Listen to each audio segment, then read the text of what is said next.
Okay, all righties. We are up and running. Yes, we are, as far as I can tell. So, hi, good evening, hello, or good morning, rather, I guess, for many of you, or afternoon after everything. It's me. I'm here. I'm Tad. In case you're somebody who actually just showed up and is wondering who this bald person is talking on your computer screen.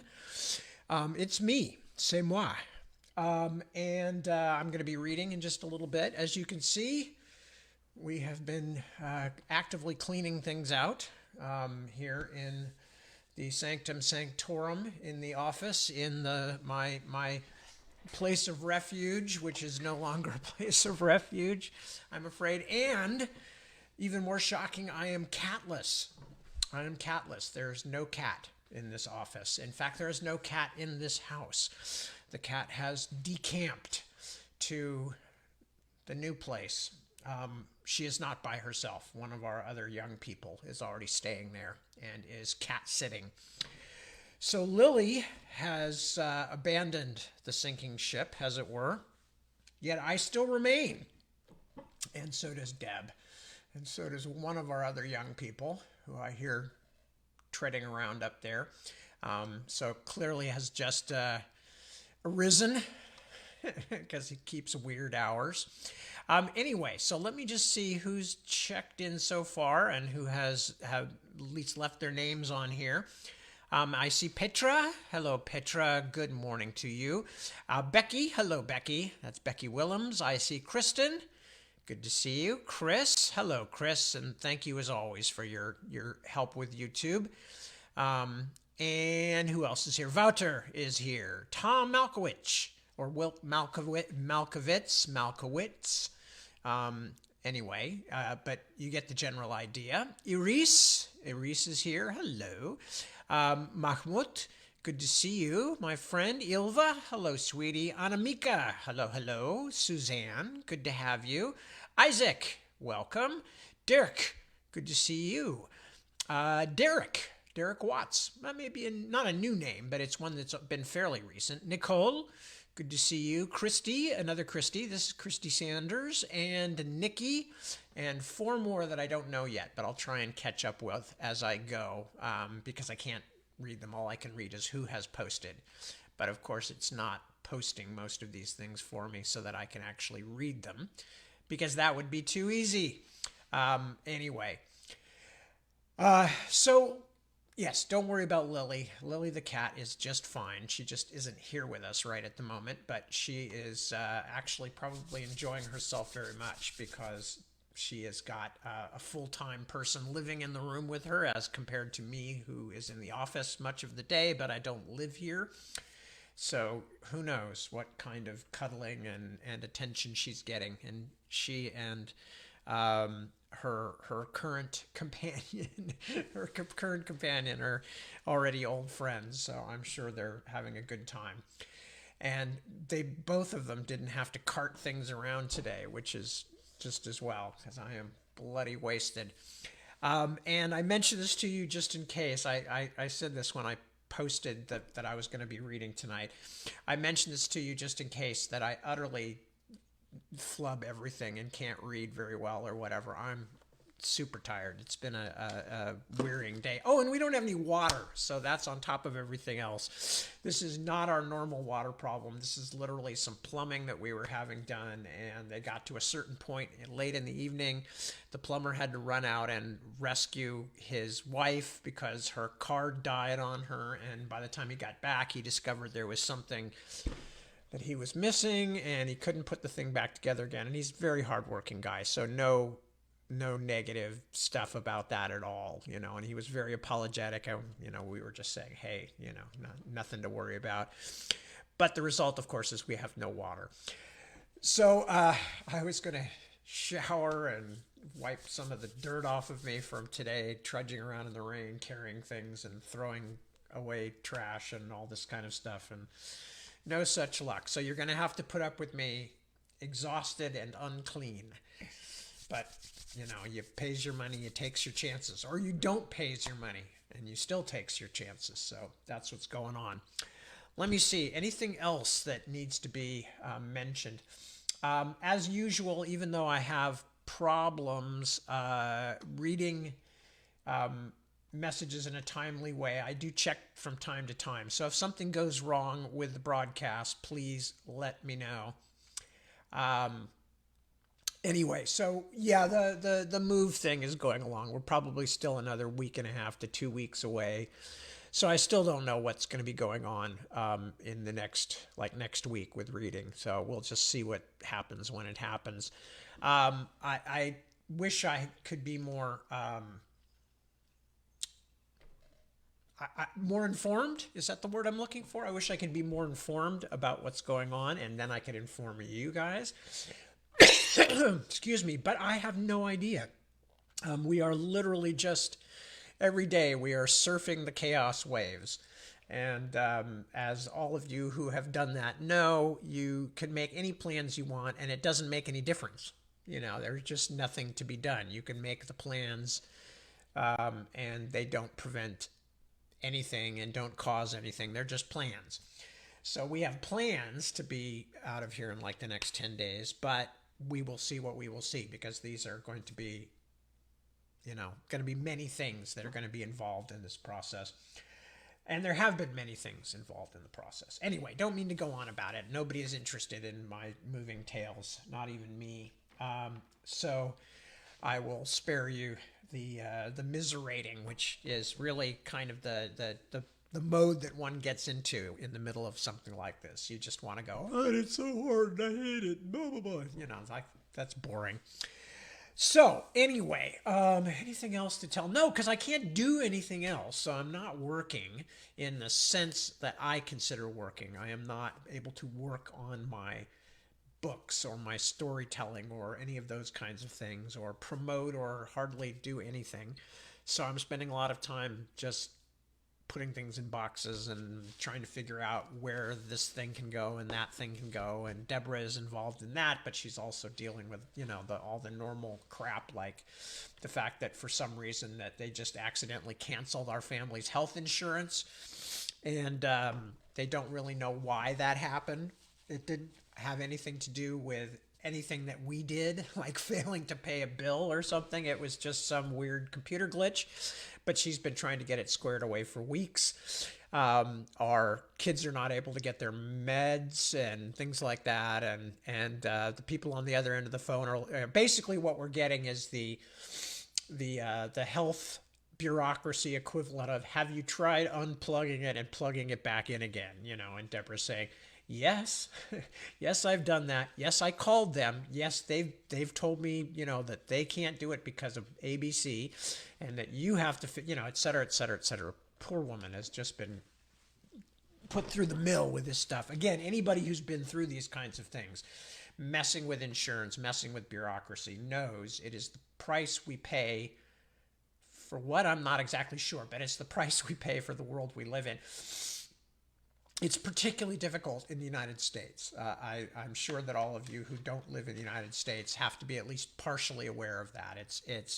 We have this mostly privatized, but with bits of public stuff when you get to be old like me, insurance and medical system here in the States. And so basically everybody has to have some kind of private medical plan, either through your work, or if you're like us and you are your own bosses, you have to buy your own.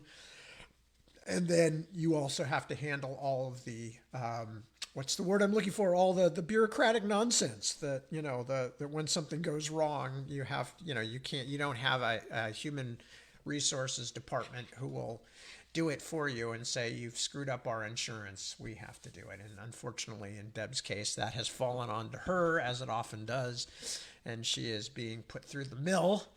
So it may be my turn next, because sometimes you have to double team people and, have different voices calling in and stuff like that. We'll see. But anyway, so that's it. Just another week of the living in the metaphorical blasted heath.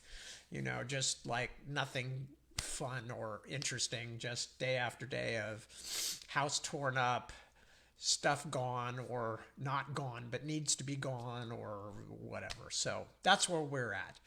I wish I had a more cheerful set of news to give you, like, oh, and we've signed a huge deal to have all of my books made into fabulously expensive Hollywood properties. And as a result, we're going to come and tour the world and visit all of you. But that is not the case. The case is not that straightforward and simple, and especially not for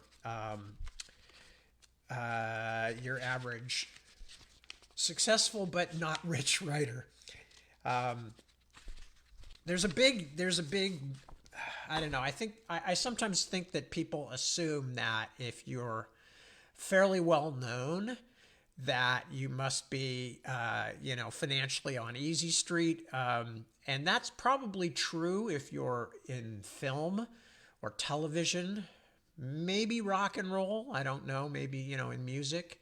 I'm using rock and roll as a general term. Obviously, that's only one subcategory of professional popular music. But writers, not necessarily. There are some of us who are extremely wealthy. Some of us who are basically always going to spend their lives working other jobs and are able to publish and probably very happy about it, but are still having to work for a living doing something else. And then there are people like me who have been fortunate enough to make a living as a writer. But, as I've said many times, people say, oh, I hope you keep writing. I'm like, what choice do I have? There is no pension for writers. And I intend to I would keep writing anyway, just because that's who I am. And I'm that's one of the reasons I'm so freaked out in this last month where I can't work, because I need to. But that said, excuse me, my nose is kind of running. But that said, it's, I'm not complaining. As I said, I'd be working anyway. But it would be lovely to be one of those very small minority of writers who have made so much money off their work and are so continuously in demand that they never have to worry about money. Wouldn't that be nice? Anyway, mostly nice for my wife's sake. That's why I would truly like it, because I think she deserves the peace of mind. Anyway, so I am going to read. Now that I have wasted a certain amount of time. Let me just do one thing here, which is to bring this thing up and make sure I don't accidentally, there we go, don't accidentally hit the end stream button, which I think happened one time in the past, and I don't want it to ever happen again. Okay, and we'll just check that. Uh-oh, did somebody just say something about a glitch? Are there any glitches? Somebody drop me an email if there is something going wrong. I don't see any actual issue, but not on my end. I seem to still be online as far as I can tell. But,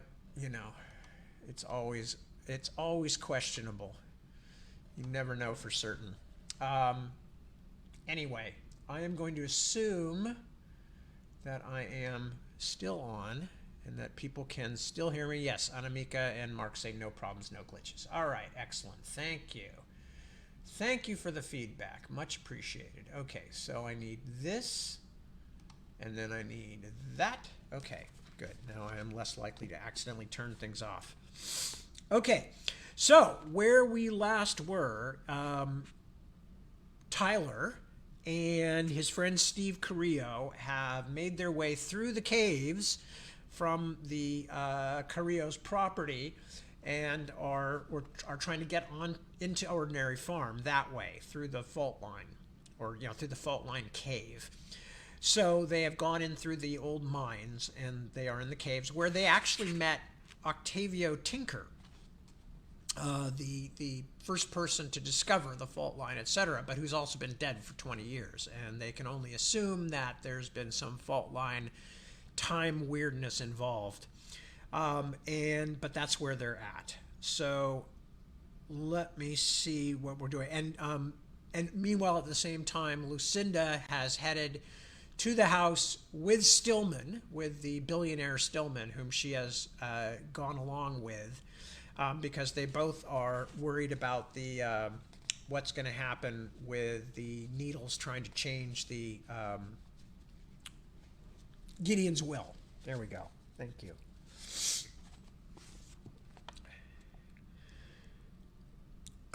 So I'm starting with Steve Carrillo talking. Tyler and Steve have just climbed out of the fault line and into the silo.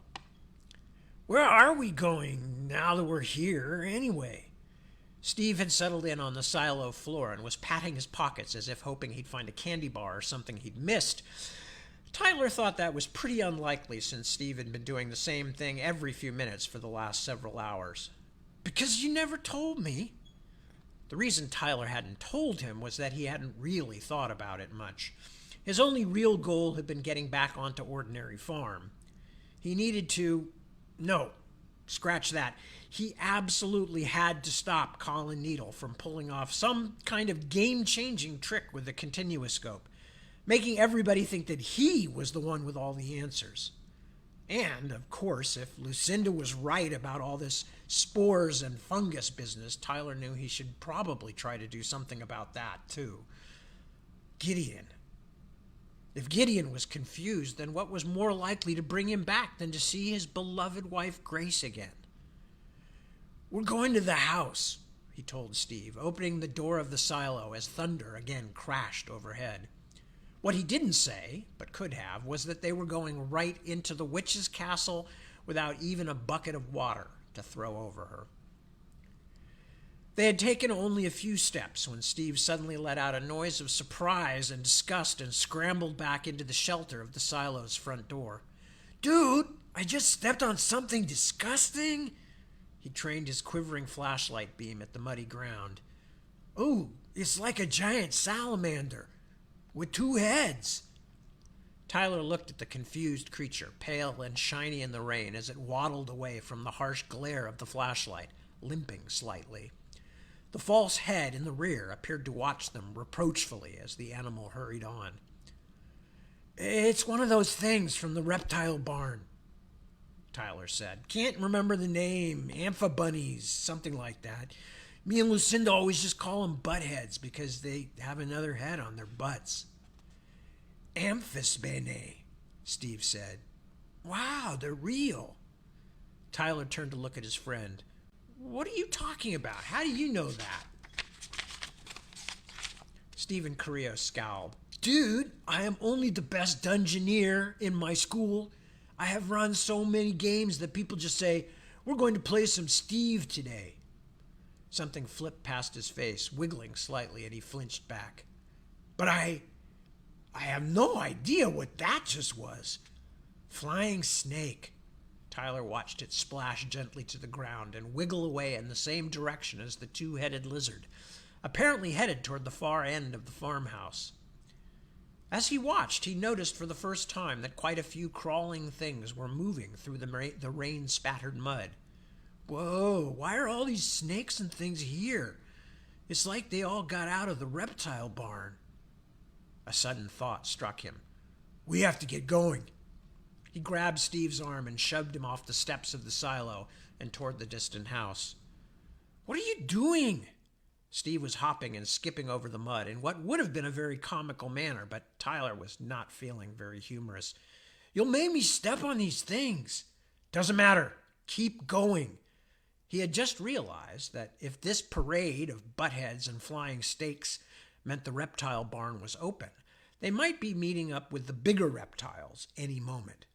Not just basilisks and cockatrices, but dragons too. They hurried across the open space between silo and house. The summer storm seemed to home in on them as though it had eyes. Tyler could have sworn the rain was harder where they were than anywhere else. Lightning cracked, and this time he could see it, a shimmering, shivering bolt that zigzagged down from the sky on the far side of the house. For a moment, the weird profile of Ordinary Farm jumped out against the glare like a theater set. In that instant of black house and white sky, he saw something sliding across the heavens, a shape like one of the flying snakes, but 100 times bigger. "Okay, just run," he shouted, yanking Steve so hard they both nearly fell. 20 seconds later, slipping like skaters on bad ice, they reached the gravel driveway. They dug across it to the porch at the kitchen end of the house, where Tyler pulled Steve into the ornamental bushes. "Shh," he said, shaking his friend until he stopped groaning. "Shut up! You'll get us killed." The lightning flashed again, but to Tyler's great relief, there was no longer anything dragon-shaped in the sky. He looked back over his shoulder at the house. The lights were on in the dining room and kitchen areas, but all the curtains were drawn. There was no way to tell who might be working in there, if anyone was. "We'll go around to another door. Come on." But even as they crept along beside the house, keeping the front garden hedge between themselves and the driveway, Tyler heard an unexpected sound, the rumble of car tires on the gravel. He stuck his head above the ragged hedge and saw a long, low black car, the kind you might see pull up in front of a Hollywood premiere, except Tyler was pretty certain no famous actors or actresses were going to be making an appearance here tonight. Steve popped up beside him. "Who's that?" "I don't know." He hesitated for a moment, but he couldn't imagine anything good coming out of that car. Animals loose, strange visitors. What was going on here? "Just forget about it. We have to get inside fast." "Before something eats us," he thought, but didn't say. They crawled the rest of the way around the kitchen end of the house on hands and knees like commandos, moving in on a well-defended enemy position. Thunder boomed like artillery. "Hey, Jenkins," gasped Steve. He paused to shake a newt off his hand. A newt whose skin, despite the heavy rain, flickered with tiny yellow flames. "Do you think the world's going to end tonight? 'Cause I have to say, it kind of feels like that to me." Chapter 33. A Snake Made of Smoke. "Deuce, Cater, you gentlemen stay here," Edward Stillman told his men as the car slid to a stop 100 feet or so from the front door of the farmhouse. "I'll call you if I need you, but I don't think I will." Cell phones don't work very well here," Lucinda said. Stillman rolled his eyes and patted his coat where his shoulder holster was hidden. "I've also got a gun. Those work here, don't they?" What was I thinking? Lucinda suddenly felt certain she'd made a terrible mistake, but it was too late to back out now. How would Uncle Gideon feel when he found out she'd brought his worst enemy onto his property? But Gideon's not himself, she thought, and the farm is in terrible trouble, so I'll have to take my chances. She stepped in front of the billionaire. No guns. You have to be careful. Innocent people live here. Animals, too. Stillman showed her a cold smile. I'll do my best to remember that, young lady.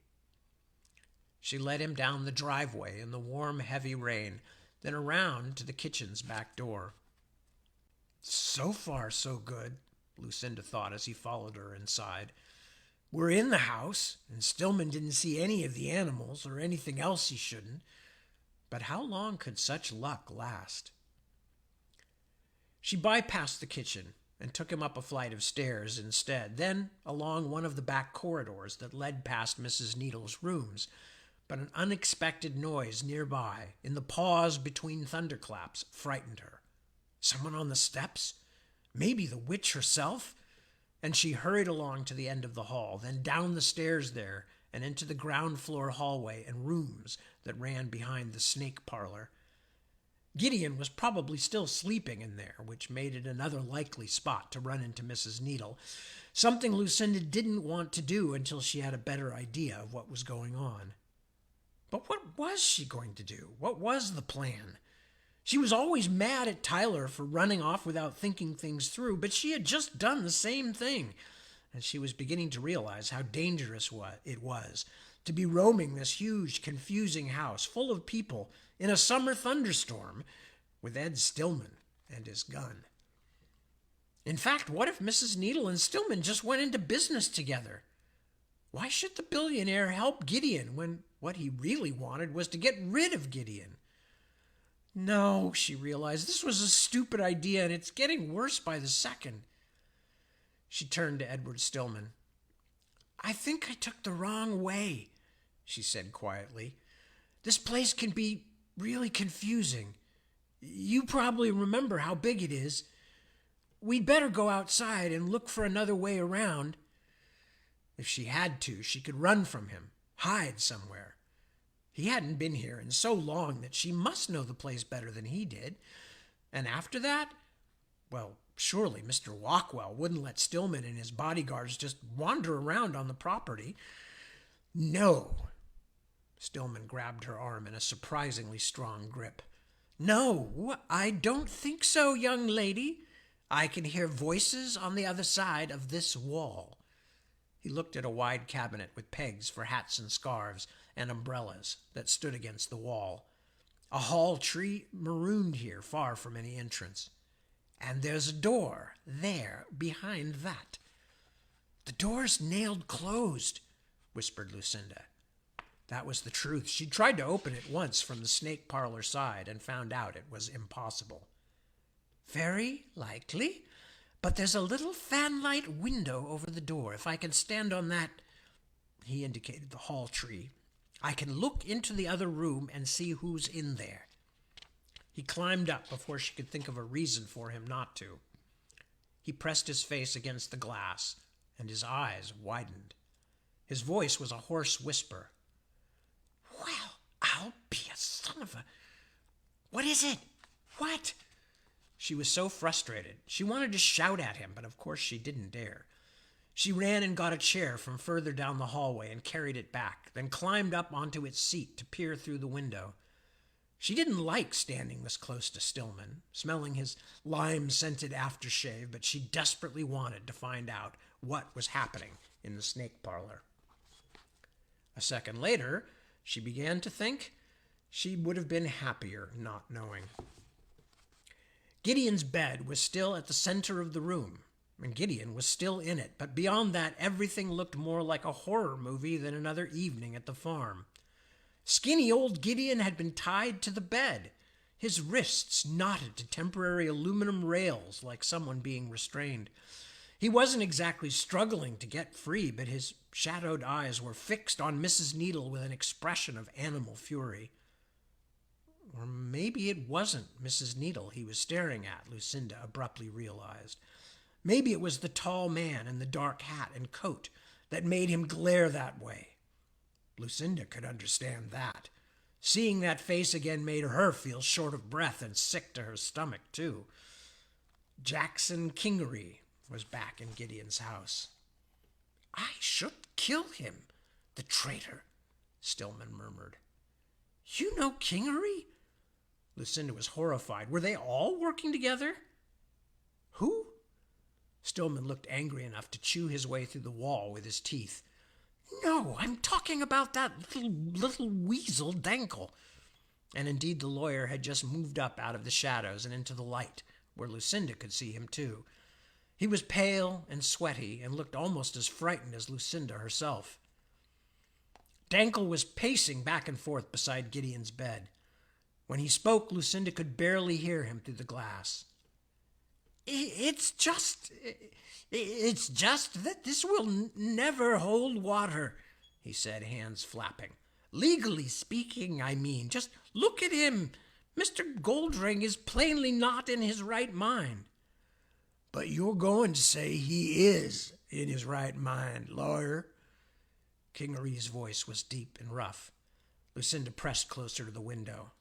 That's why you're here. And you're in it a sight too deep to back out now. He smiled.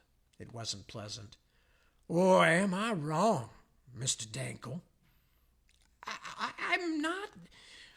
I'm not saying... The lawyer was flustered. He moved closer to Mrs. Needle as though she could protect him. From this angle, Lucinda could see the room's big stained glass window, but it was dark on the other side, and the details of the design were murky, the serpent a mass of dark coils like billowing smoke. A snake made of smoke, was Lucinda's fearful thought. That's like Mrs. Needle, full of poison, but you can never catch her, never pin her down. But people are going to talk, you know, Dankel went on, especially if one of the witnesses benefits from the change in the will. Damn, said Ed Stillman, a little too loud for Lucinda's comfort. You were right, girl. She's trying to change the will in her own favor. It won't be me, though. It will be Colin, Mrs. Needle told the lawyer, her voice soothing and reasonable. A boy Gideon has raised for years, as if he was his own son, raised to be his heir. And you can clearly see that Mr. Goldring is no longer fit to manage the place, Mr. Dankel. It's terrible, but he's completely lost his mind. He wouldn't want the place to fall apart just because he is unwell. But, the lawyer shook his head, but could not meet her eye.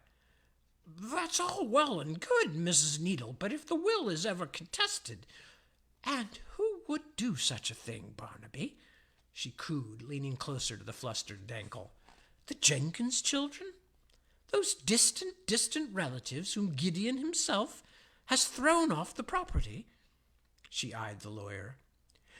Mr. Kingery, would you do me a kindness? I left Mr. Dankel's rather generous retainer in an envelope on my desk upstairs. Would you go and fetch it so we can get on with things? Gideon will need his rest soon. To everyone's surprise, Gideon himself spoke in a strange, guttural scrape, like someone with a mouth full of dirt. Have to. Want to. It hurts. Poor dear thing, said Mrs. Needle, stroking Gideon's head like he was a sick dog. Will you go do that for me, Mr. Kingery? You can see he needs his sleep. As the tall man walked out of the parlor, Lucinda felt her hands curling into fists. That needlewoman really was a witch in every way. Lucinda had never wanted to hit anyone so much in her life. She was so angry that for a moment she didn't even notice Ed Stillman shifting and sliding on the hall tree next to her. What are you doing? She whispered. What do you think? He snarled back. Ending this charade right now. That's what I'm doing. In a couple of seconds, Stillman had stepped down off the cabinet and headed back along the hall toward the kitchen end, moving much more quickly than she would have guessed of a man near Gideon's age. By the time she could scramble after him, he was gone. What's he going to do? Is he going to shoot somebody?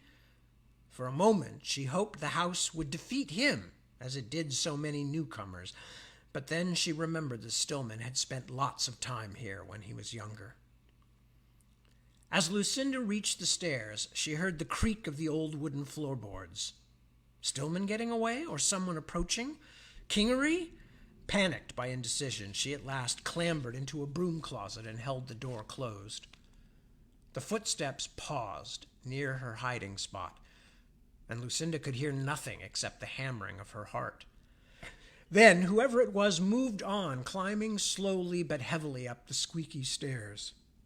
As soon as the noise had faded, Lucinda poked her head out to make sure the hallway was empty, then scampered for the kitchen. As she stepped through the swinging door, she almost knocked over Azinza, the kitchen's African princess. Lucinda! The tall woman stepped back, raising her hands as if to defend herself. What are you doing here? You are not supposed to be in this house. Go away before she finds you. Her forehead wrinkled. How did you get here? Never mind. Obviously, Azinza hadn't seen Stillman. Lucinda went up onto her tiptoes to throw her arms around the tall woman and kissed her on the cheek. Oh, I missed you so much. Pema and Sire, too. Azinza smiled and started to say something, then stopped, head cocked to one side. Someone coming. might be her. You go on now. Hurry. Lucinda didn't argue. She waved to Azinza, then trotted across the kitchen toward the back door. She paused for a moment, startled by thunder, and stared out at the dark ocean of the garden, and, though she couldn't see it, the lonely island that was the ancient greenhouse. I'm never going near that place again. Something floated to her through the rumble of the storm. It took a moment to realize it was inside her head. Frightened!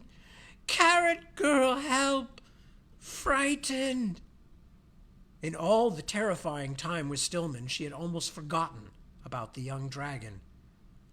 I'm here, she thought as clearly as she could. Desta, I'm here. I'll come as soon as I can. But not now, Lucinda told herself. It would be crazy to start across the huge farm in the dark, with no idea of who or what might be out there. No, as guilty as it made her feel, the young dragon would have to wait. She made her way instead along the front of the house, in and out past the window boxes, dodging from one sheltering part of the complicated facade to another. She could hear strange animal sounds floating across the distance on the rainy wind, and the ground at her feet was boiling with bugs and snakes, and even uprooted worms toiling across the earth, heading for the far end of the house, as if they had all been invited to some gala party. It was like what she had seen near the greenhouse, but now it was happening here, hundreds of yards away. Stop, Lucinda, she reminded herself. One thing at a time. Right now you've got man with gun, dangerous witch, and brainwashed Gideon. That's enough to deal with. Water drizzled from overflowing roof gutters as she crept from one hiding spot to the next. But for the moment, the lightning and thunder had died away. At last, she reached the snake parlor's front window and crept up close to peer through a lighter-colored panel near the bottom of the stained glass window. She could hear voices through the old, thin glass. Mrs. Needle was there, her pale face rigid and expressionless. Dankel, the lawyer, stood beside her, looking in every way like a grown man who was about to wet his pants. That was no doubt because of the third standing figure, Ed Stillman, gun in hand and anger plain on his face. Stillman was inspecting Gideon Goldring, who looked even worse from this angle, his face like a wax dummy's, mouth agape and deep-sunken eyes focused on nothing. Lucinda felt a sudden fire of hatred inside her. Patience Needle had done this to him, had turned their great-uncle into this pathetic old thing. What have you been doing to him, woman? Stillman demanded. Poisoning him? That seems a bit old-fashioned. You are a trespasser, sir, said Mrs. Needle so calmly that if it had been anyone else, Lucinda would have admired her courage. And you have threatened us with a gun. I don't care who you are, Mr. Stillman. You are now a criminal, and Mr. Dankel here is an officer of the court. Excuse me. The lawyer raised his hands like a man trying to keep friends from disagreeing. Now, Mrs. Needle, let's not... Stillman laughed. Then call the police. Go ahead. Dankel, you should know the number. He looked around. Nobody in much of a hurry, eh? I thought not. Obviously, Gideon's got something going here that you think is valuable. Isn't that right, my lady? And you thought you'd like to have it for yourself. See here, Mr. Stillman, said Dankel, stuttering a little from nervousness. We're all civilized folk. Please put the gun down and we'll talk this out. Oh, really? Stillman suddenly turned and pointed the gun right at Barnaby Dankel. You mean you're going to tell me the truth about your little double-cross? Or is it a triple-cross? Are you cheating her, too? Because you've certainly put the screws to your other employers, me and poor old Gideon. This is... It's a misunderstanding. The lawyer began to back away from him. You see, it's just that.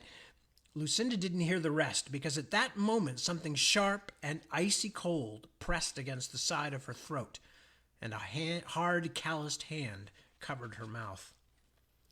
Don't make a sound, and you might live, said a quiet but horridly familiar voice. Well, well, well. Who's this sneaking around in the dark? Jackson Kingery's mouth was so close to Lucinda's ear she could feel his hot breath. Didn't I tell you we'd meet again, little girl? Didn't I? Chapter 34, A Snowball's Chance. Colin Needle climbed the ladder from the cavern up into the silo. There were footprints on the dusty floor that he didn't remember being there before, and for a moment he froze in fear. But he hadn't seen anyone in the fault-line cavern, and the silo itself was obviously empty, so he decided he just hadn't noticed the tracks on his way in. Besides, why would anyone be messing around near the fault line on a night like this anyway? The Jenkins kids were gone, Gideon was sick, and Mr. Walkwell had plenty of work to keep him busy. Colin closed and locked the hatch behind him, then slid out of his backpack and set the continuoscope down on top of it to keep the brass he had so carefully buffed and polished from getting scratched again. He reached into the pocket of the jacket he had chosen to wear for his experiment, a far, far heavier garment than anyone else would be wearing even on a stormy night like this, and took the handkerchief out of his pocket before unwrapping his souvenir. There it sat, the symbol of his triumph glistening in the beam of his flashlight like a Christmas ornament. But it was both far more plain and far more wonderful than any mere decorated glass ball. A 20,000-year-old snowball, he thought to himself. But what made the snowball really special was that it came not just from the Ice Age, but from at least a day before Tyler Jenkins had entered the snowy world. That snowy world. Colin knew that because he had set the continuoscope carefully, and this time, when he stepped out of the fault line in the same place he had visited in his first experiment, there were no footprints, not his, not Tyler Jenkins. I made the continuoscope work. Colin wanted to laugh and dance in triumph. I set it, and it took me right where and when I wanted it to go. Even old Octavio himself would have had to admit that Colin Needle deserved to be the continuoscope's new owner. But as he stared at the tightly packed white sphere, he saw that the handkerchief was darkening around it. The snow was starting to melt, and that would never do. He meant to keep it in the freezer as a symbol of his conquest of the continuoscope, his first step toward taking his rightful place as the master of Ordinary Farm. He wrapped the snowball in his handkerchief once more and placed it carefully back in the pocket of his jacket, then headed up the stairs. The rain was pelting down as he left the silo, making his hood bounce above his eyes as he headed back to the house. But beneath his jacket, Colin was already sweating. The coat had been good for the Ice Age, but was way too warm for even a rainy summer evening in Standard Valley. Still, he barely noticed. He was already trying to decide where he would go next, or when, more likely, since he had a better grasp on how to set the time coordinates than those that seemed to control location. Would he have to compensate for how the Earth changed position over time? That might mean he'd have to create or find some complicated computer program. Of course, if it meant he could travel back to ancient Egypt to see the pyramids being built, or to the walls of Troy to watch Achilles fight Hector, it would be worth it. He was just wondering whether he could take a video camera with him to the past, and if there was a way to make money from that. A feature-length movie of real dinosaurs, maybe, which he could claim he animated, when he realized that something was wrong. The worst of the lightning and thunder had passed, although he could see flashes and thunderheads beyond the western hills, and headed toward them. But the expanse of ground between the silo and the driveway was empty but for a tractor deserted when the storm got bad. As he stared, he noticed a rather curiously large number of crawling shapes scuttling across the mud, as though the rain had flooded all the small animals out of their tunnels. It was a strange, lonely scene, but that didn't explain why he had the distinct and disturbing feeling that something was watching him. He stopped, squinting at the distant house, but although he could see lights in the window and what might even have been shapes moving behind the curtains in a couple of the rooms, he couldn't imagine anyone being able to see him out here in the dark. He took a few more steps, then the wind changed, and suddenly a new scent swept over him, sharp and sour as vinegar. Startled, Colin turned and looked back toward the silo. Something was coming around the tall old structure, walking toward him on all fours with slow, measured steps. An animal.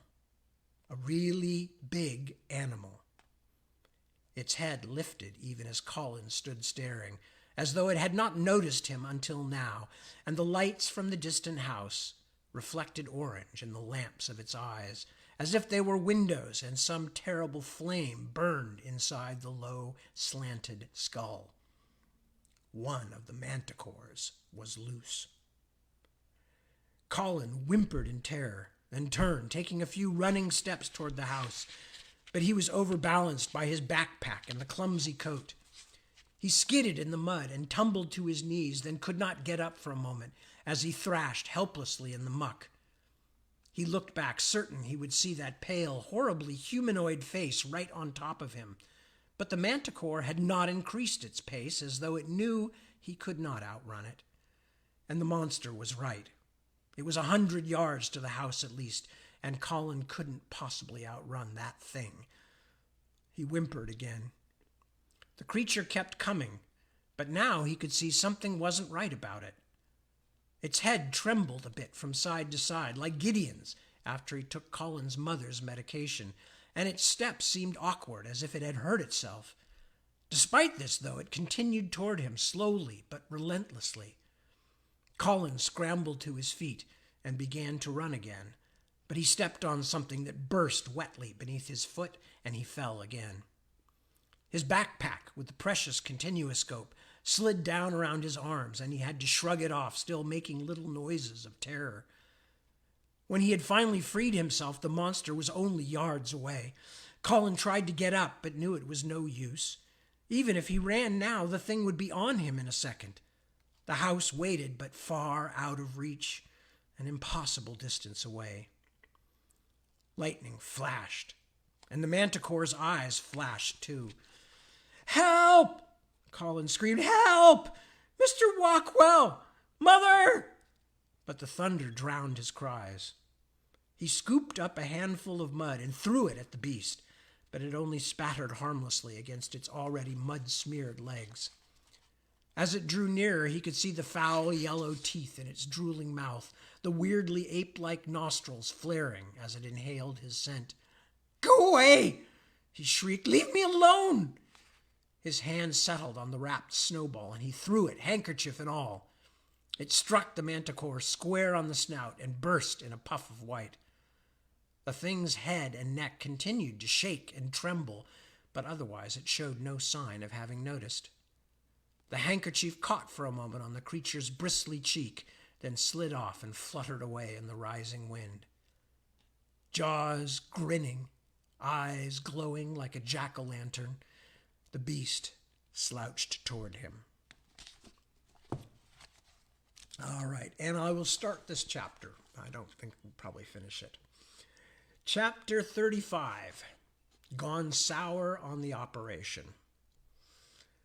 Lucinda didn't think she had ever been so scared in her life, and she was a girl who'd been dangled upside down in mid-air by an angry dragon.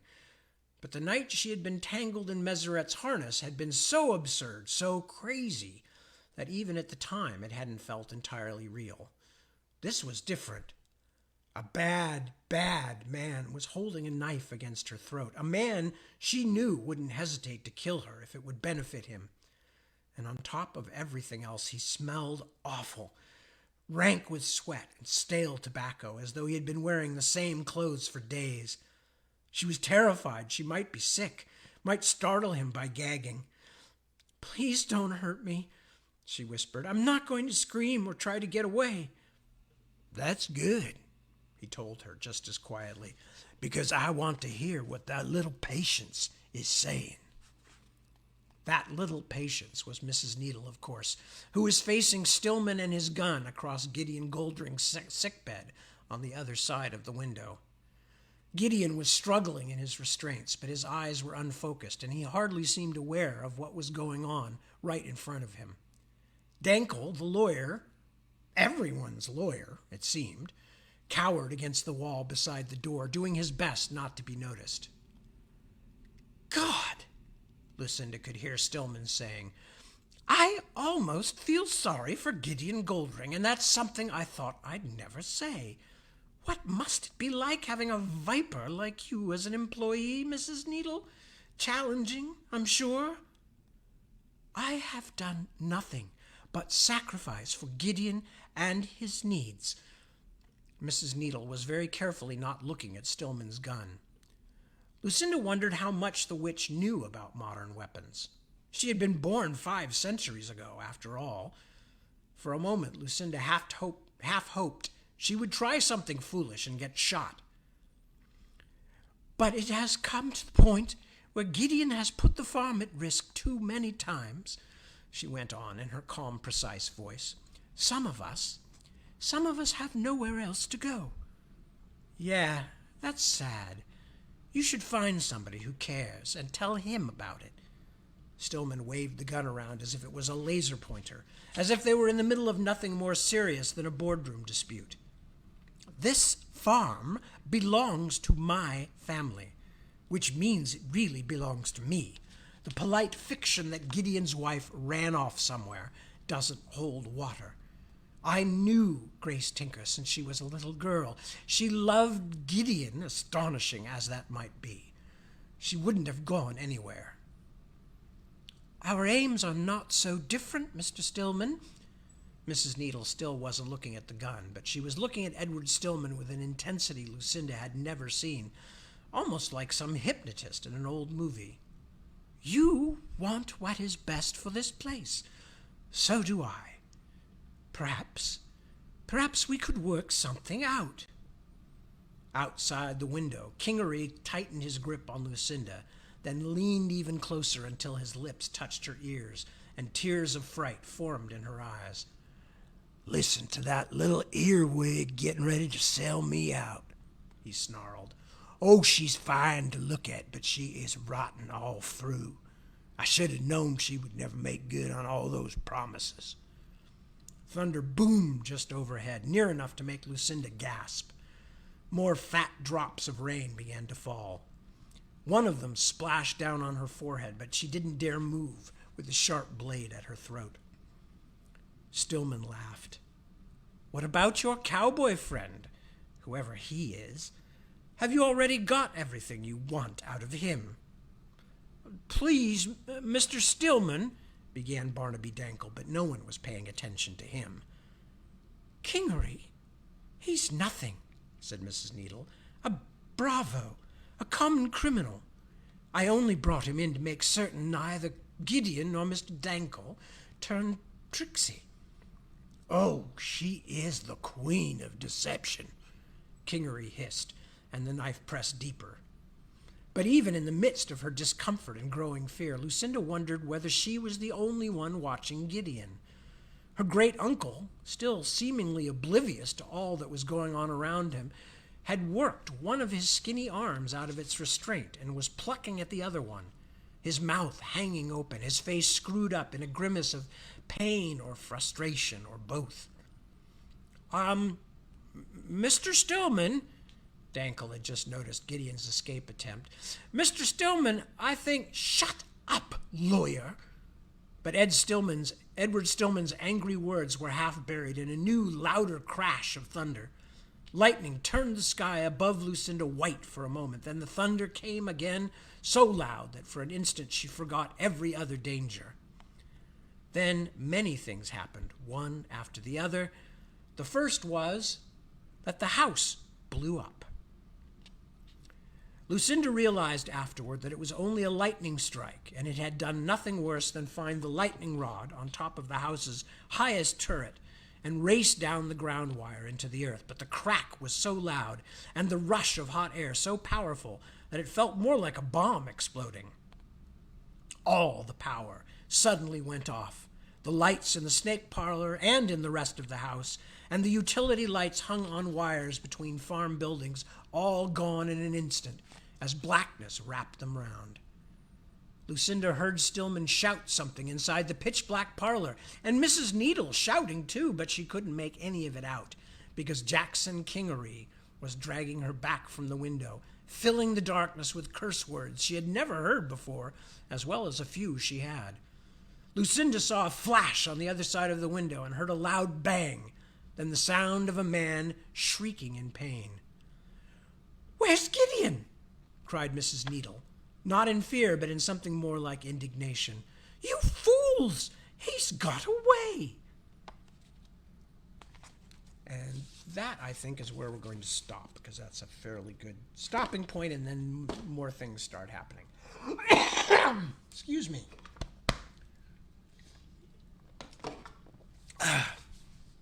Reading is raspy work. So, I'm assuming that we stayed. I forgot to go back and check, but I'm assuming that we stayed on. Okay. Good. All right, we do seem to have done that. So with that, I am going to wrap it up. Tomorrow should be my sleeping in day. Oh my God, do I need that? But then there will be more work, and then after that there will be reading at 7 p.m. as per usual, at which point we will continue with the adventures of Tyler, Lucinda, Colin, and the rest of the inhabitants of Ordinary Farm.